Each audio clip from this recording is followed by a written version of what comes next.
Mambo vipi, karibu sana ni kujuze update za entertainment kule mitandaoni. Kwa hiyo ambaye ulikuwa ufahamu, bwana Juma Lokole ameibua gumzo kwenye mitandao ya kijamii baada ya kudai kuwa mwanamuziki Alikiba eti bwana amefunga ndoa na mwanamke mwingine anayefahamika kwa jina la Amina.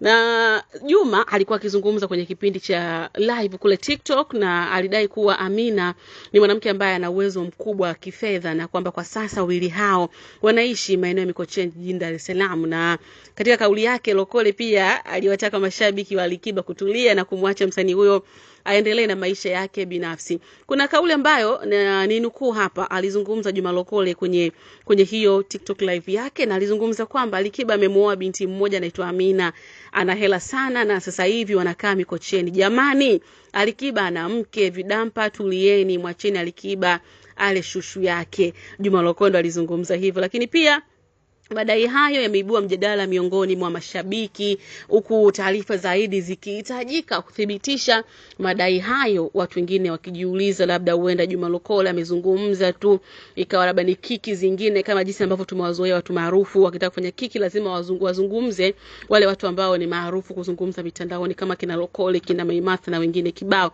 Tujikumbushe pia Alikiba aliwahi kuoa mwanamke kutoka Mombasa ambaye ni Bi Amina pia, na walifanikiwa kupata watoto wawili. Sasa kitu ambacho watu wanaendelea kujiuliza ni pamoja na mwanamke huyu ambaye anajulikana kwa jina la Real Melanini, na hivyo ndivyo story ambayo imekaa kuhusiana na Alikiba. Kama una comment yako, drop comment yako hapo, unatisha kinyamwezi zaidi. Mimi hapa ni Sami Baby, bado niko hapa kujuza story na update zote za watu maarufu na entertainment. Kama bado hujasubscribe, bonyeza alama ya kengele, like, comment na kushare, unatisha kinyamwezi zaidi.